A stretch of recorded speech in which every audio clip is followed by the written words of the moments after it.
జీ5 ఉండగా మీ favourite TV shows ని మీరు అస్సలు మిస్ అవ్వలేరు. Complete free. మందారం బిడ్డకి పాలిచ్చి లాలించి నవ్వించి సంతోషపడుతుంటే ఒక తల్లి తన బిడ్డని ఇంత ముద్దు చేస్తుందే, ఇంత మురిపంగా చూస్తుందే, కనపడకపోతే ఎంత తపన పడుతుందే, బిడ్డ ఏమైపోతుందోనని ఇంతగా ఆరాటపడుతోందే. ఈరోజు ఆ బిడ్డకి బారసాల చేస్తానని మీరు మాటిచ్చారు. అలా నేను కూడా ఒక బిడ్డనే కదా నాన్న. మా అమ్మ ఎందుకు నా కోసం రాలేదు? నన్నెందుకు దూరం పెట్టింది? ఎవరికైనా అమ్మే కదా నాన్న.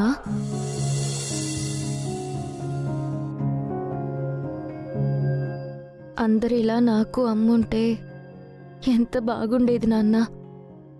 మీతో చెప్పుకోలేని విషయాలన్నీ అమ్మతో చెప్పుకునేదాన్ని. బాధనిపించినప్పుడు అమ్మ చీర కుర్చీళ్లలో తలదాచుకుని ఓదార్పు పొందేదాన్ని.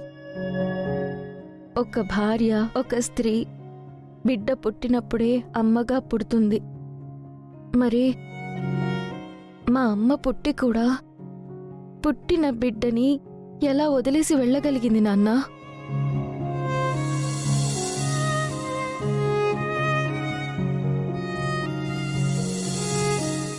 అమ్మకి నేను గుర్తుకు రాలేదా?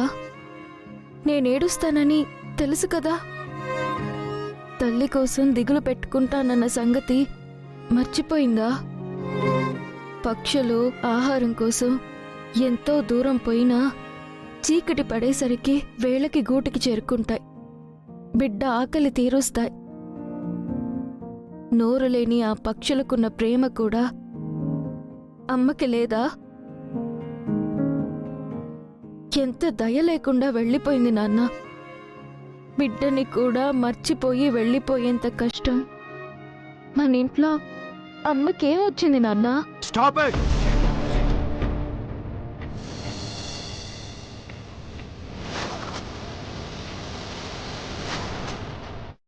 ఏం మాట్లాడుతున్నావు?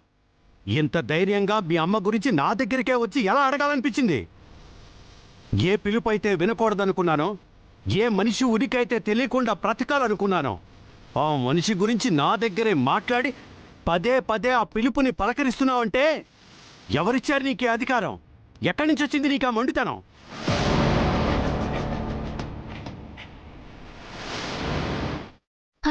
అది కాదు నాన్న. ఆపో. నీకు అమ్మ అనే పిలిపే కావాలనుకుంటే నాన్న అనే పిలిపే కాదు, ఈ నాన్నే నీకు శాశ్వతంగా దూరం అయిపోతాడు.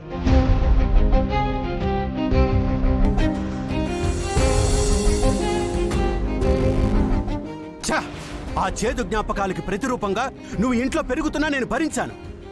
దగా చేసి వదిలేసిపోయిన మనిషి రక్తానికి సాక్ష్యంగా నువ్వు ఇంట్లో తిరుగుతున్నా నేను సహించాను.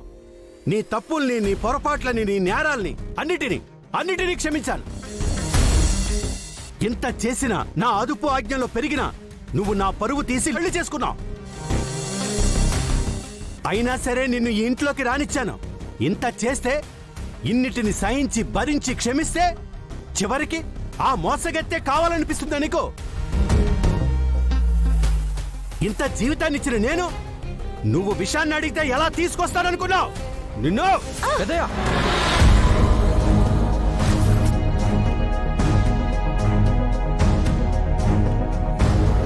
రాజు, ఏంటి అలా చూస్తున్నావు?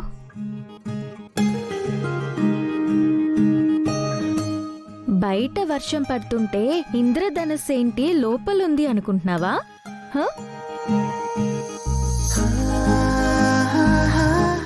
బాగున్నారు అమ్మాయి గారు.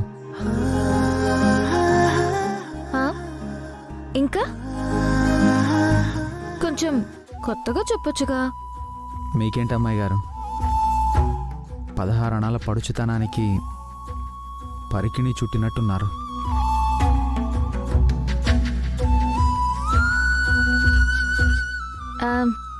ఇంకా అందం అణుకోకి కేర్ ఆఫ్ అడ్రస్లా ఉన్నారు.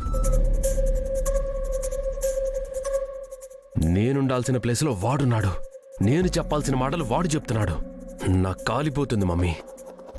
చెప్పాను కదా దీపక్, టైం రావాలి దేనికైనా. నువ్వేంటి మమ్మీ రామకోటి రాసుకుంటున్నట్టు కూల్గా టైం అని చెప్తున్నావు? నాకేమో ప్రతి క్షణం కింద టైం బాంబ్ పెట్టినట్టు ఎప్పుడు పెళ్తుందో అన్నంత టెన్షన్గా ఉంది. అక్క, ఈ శారీలో ఎలా ఉన్నావో తెలుసా? తెలీదు పింకీ, ఇప్పుడే రాజు చెప్తుంటే తెలుసుకుంటున్నా. చిన్నమ్మ గారు, మందరం రెడీ అయిందా? బాబుని రెడీ చేశారా? మందారం రెడీ అవుతుంది రాజు. బాబుని ఎప్పుడో రెడీ చేసి నిద్రపుచ్చింది. మళ్ళీ ఫంక్షన్ టైంలో నిద్ర వస్తే ఏడుస్తాడు కదా, ఫంక్షన్ డిస్టర్బ్ అవుతుంది.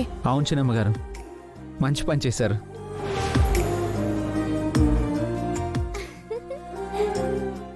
ఎంత క్యూట్ ఉన్నాడో. చూచూ. అదేంటి మందారం, బాబు ఇంకా పడుకోలేదా? లేదు చిన్నమ్మగారు. డాడీ, మీరు మనుషుల్ని చూసి ఎవరి పోలికో చెప్తుంటారు కదా. ఈ బాబుని చూసి చెప్పండి, ఎవరి పోలికో?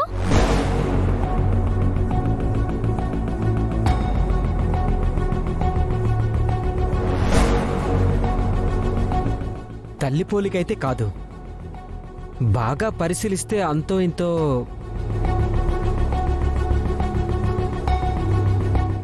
పింకీ పోలికలున్నాయి. అదేంటి నాన్న, నా పోలికలు ఉండడం ఏంటి? నీ పోలికలంటే మేనమామ పోలికలమ్మా.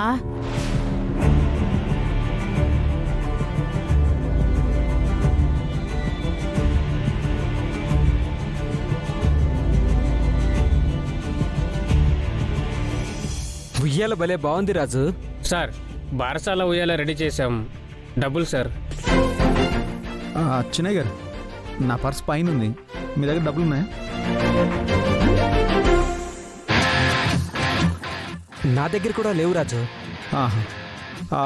దీపక్ బాబు, ఒకసారి ఇలా రండి. ఏంటి? రండి బాబు, చెప్తాను.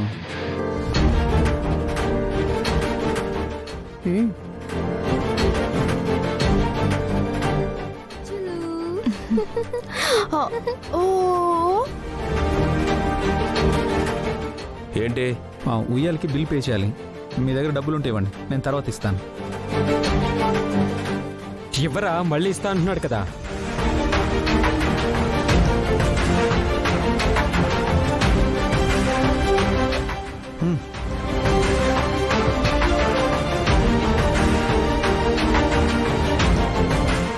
థ్యాంక్స్ దీపక్ బాబు.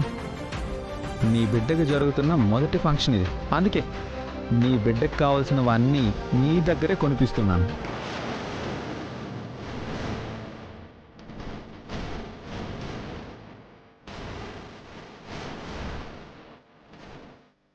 దీపక్ బాబు, ఈరోజు ఇంకా కొన్ని బిల్స్ పే చేయాల్సి ఉంటుంది, కొంచెం అందుబాటులో ఉండండి.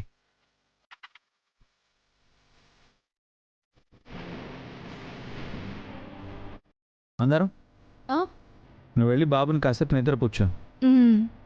అమ్మాయి గారు, ఫంక్షన్లో తండ్రి చేయాల్సిన పనులన్నీ దీపక్ చేతే చేయించాలి. దీపక్ని ఒక కంట కనిపెడుతూ ఉండాలి. జీ5 యాప్ డౌన్లోడ్ చేసి అన్ని ఎపిసోడ్స్ పూర్తి ఉచితంగా చూడండి.